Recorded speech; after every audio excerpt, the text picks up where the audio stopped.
15-те, кішісі 14-те. Ағайынды балаларды бөліп жармай бірге бағып алған америкалық отбасы екеуінің есімін өзгерткен. Сөйтіп Алмат Тай атанды, ал Рүстем Макс болды. Өздерінен туған бала жоқ. Жастар 45-тен асқанда бала асырап алуға бел байлапты. Қызмет бабымен басқа елдерде көп жүрдім. Америкалық ірі компанияда жұмыс істедім. Сол компанияның Еуропа мен Азия аймағы бойынша қаржы саласына жауапты едім. Алматыда да кеңсеміз болды. Сөйтіп, жұмыс бойынша Қазақстанда бір шама уақыт тұрдым. Сол кезде өте бір жақсы адамдармен таныстым. Солар маған Қазақстаннан бала асырап алуға болатынын айтты. Ұлыма қыз ба маңызды емес. 2 бала аламыз деп шештік.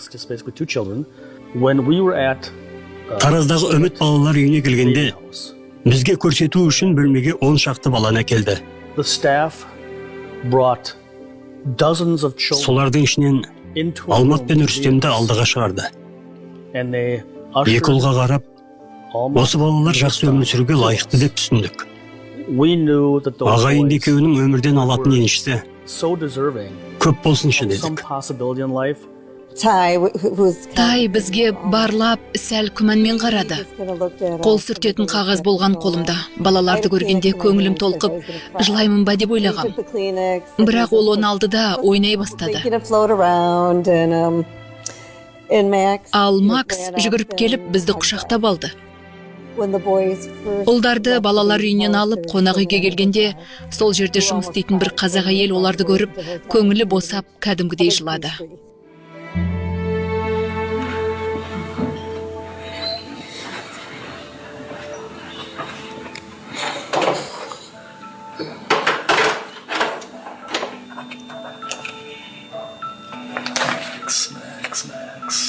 I like to eat potatoes, I like to eat carrots. Алматтың кішкентай кезінде жазғаны ғой. Бұрында бір оқығам. Мен бұл жердегі адамдарға ұқсамаймын, олардан өзгешемін. Өйткені мен Қазақстанда дүниеге келгем. Інім екеуміз балалар үйінде тұрдық. Мен 3 жылдай сонда болдым. Ал бауырым 2 жыл тұрды. Бір күні балалар үйіне 2 үлкен кісі келді. Менің жаныма келіп түсініксіз тілде бір нәрсе айтты. Мен түк ұқпадым. Өйткені ол кезде ағылшынша білмегем. Олар бізге күн сайын келіп тұрды. Мен оларға бой үйрете бастадым. Сосын олар бізді балалар үйінен алып кетті. Мен жыладым. Өйткені қатты қорқып кеттім. Келесі күні біз ұшақта отырдық. Інім екеуміз сол үлкен кісілермен ұшып кеттік.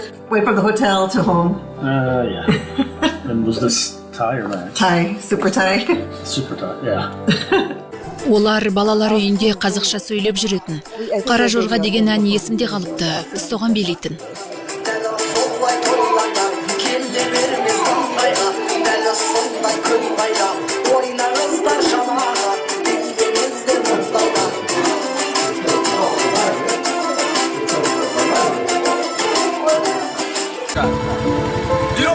You don't have a permit, young man.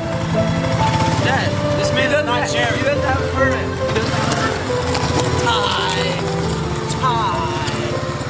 Бір тұрғын үйдің кіреберісіне тастап кеткен екен. 2 ұлды.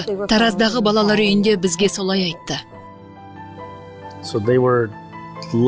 Кішісі 6 айлық шамасында.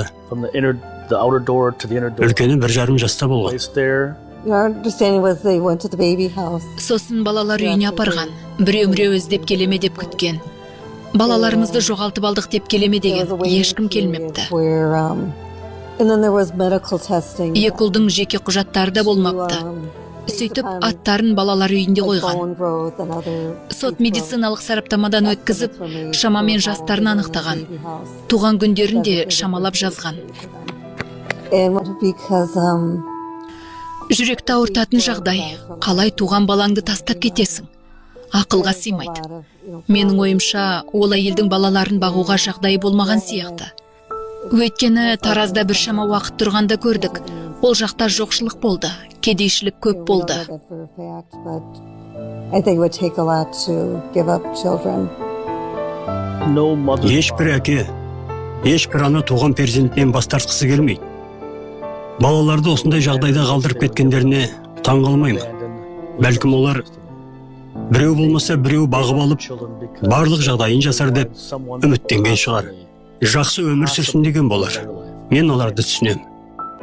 Алмат пен Рүстемнің туған әке-шешесі осы бағдарламаны көріп отырған болса, бұл сіздерге арналған хабарлама.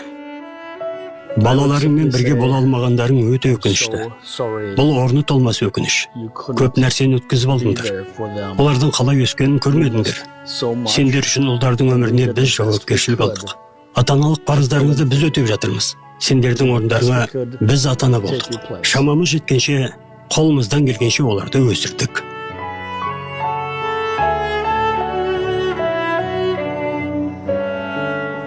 Ол бәрін күшті айтты.